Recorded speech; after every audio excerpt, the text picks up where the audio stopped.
we take a self-audit. What is the self-audit? Hello good people, hope you're well. Thank you so much for clicking.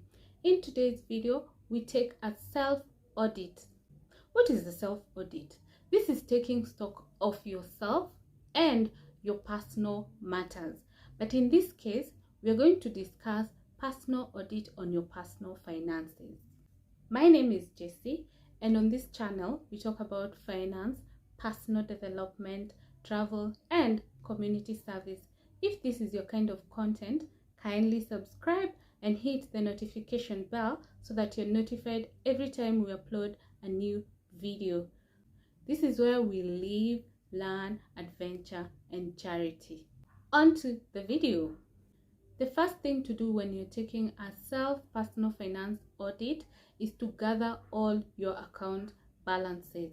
Remember, your personal finance includes your savings, your investment, your pension, any money that is under your name, even held jointly with your spouse or your family, or your friends. It is important to just be sure of all that you have in terms of cash. The next thing is you check your debt balance. Remember, we said in most instances you need other people's money to grow faster, but that it doesn't mean your money cannot grow you. But sometimes the other people's money boosts your speed or accelerates your growth.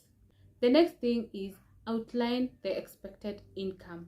Of course, as much as you already have your finances somewhere, this income you expect, and in most cases you can project on a monthly basis, quarterly, semi-annually, and annually. That way it helps you just break down into smaller numbers, which is easier to manage. Sometimes you may not know how to plan for 6 months, for 1 year, because like in the recent times, the high cost of living has really hit many families. And remember, sometimes the income has not changed, but the cost of living has gone up. You need to be able to evaluate so that you see how you will be able to manage despite the gaps. The next thing is you need to reassess your savings. Remember, we said these savings should not be just money kept in the bank or in your investment. They should be money relating to a specific purpose.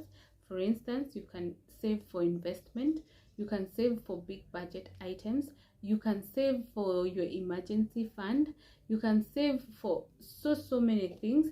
But remember, before you consider additional saving as saving, you must have saving that covers at least 6 months of your living, just in case anything happens to your source of income.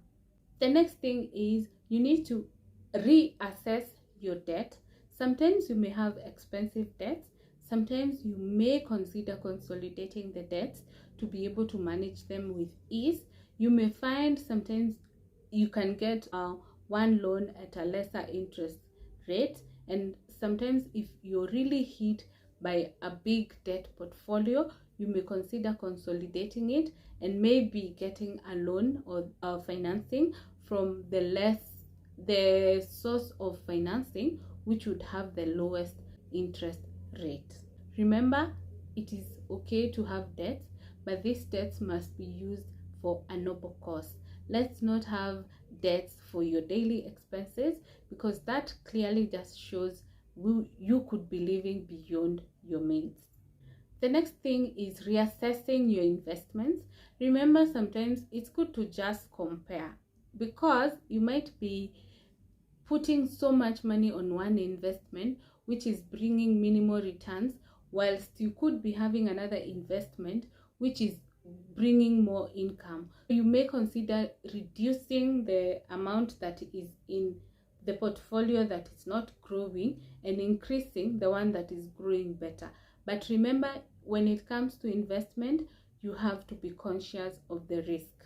Let it be top on your list before you think about anything else.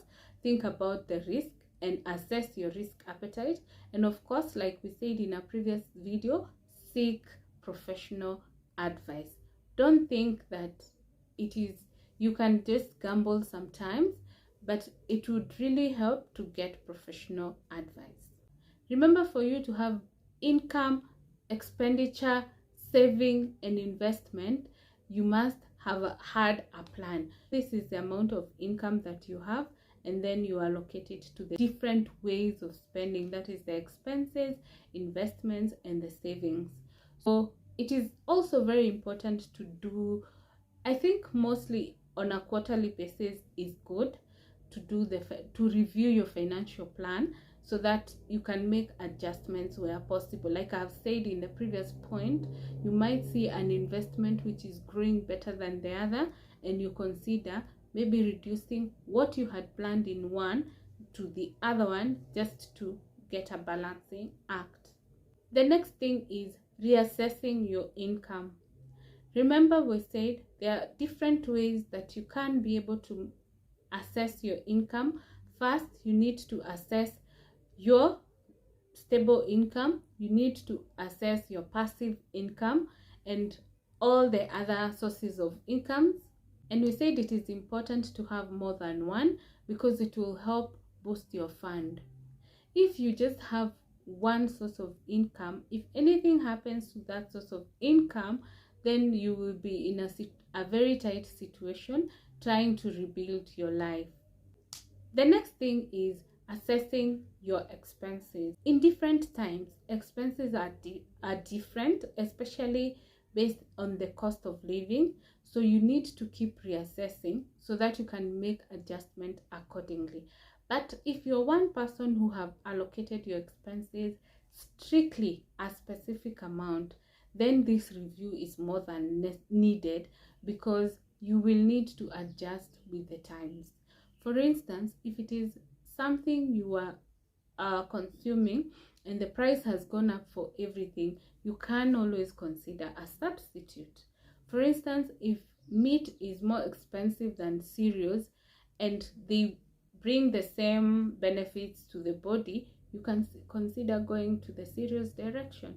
Even those people who just do vegetarian meals, I have tried it and I feel like it can also, one, it is a bit more healthy, that like they say the risks that are associated with red meat, but I don't know, it's very difficult to survive even a whole month without that meat.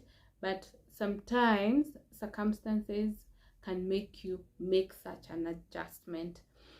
And I think we also need to appreciate life, because sometimes you may be skipping the meat. In this instance, I'm just using the example of red meat because you're on a tight budget. But you'll find instances where people have been instructed by doctors not to take meat. Sometimes it's your advantage if you feel that meat is expensive. Sometimes it is a bit tricky because sometimes it's easier to just cook meat than the cereals. Remember, the cereals you have to boil them, the meat you just cook straight. But you get used because cereals also help you to plan in advance. And like when you have meat, like now, if you know you have to cook cereals in the course of the week, you will have them boiled during the weekend so that when it comes to the weekday, it's just cooking. I have felt like it also really a good thing when you're planning. The next thing is taking stock of your financial mistakes. We all have mistakes here and there. Sometimes we think a certain decision is the best, and then along the way you realize you could have maybe substituted that decision with something else and all that. But it is important, this is very personal, because it is for you to take stock of what you think you have, where you have messed up. For instance, one way is just checking the wrong purchases, or you just check through your closet and you check how many clothes you have bought and you have never worn them. You check through your kitchen how many gadgets you bought and you never use them. You check through your, maybe even your shoes, everything that you have, you check, so that the next time you're shopping the same item, you'll be conscious that the last time I took this item, I didn't use it. For me, what I use when I'm going to shop, I ask myself, if I have not been doing without it, can I continue? And if I buy, how useful will it be in whatever purpose I want to use it for?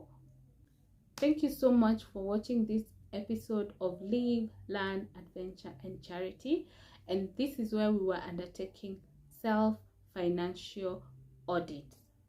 If you have never taken an audit, maybe this is the time. Comment down below if you ever took a personal finance audit.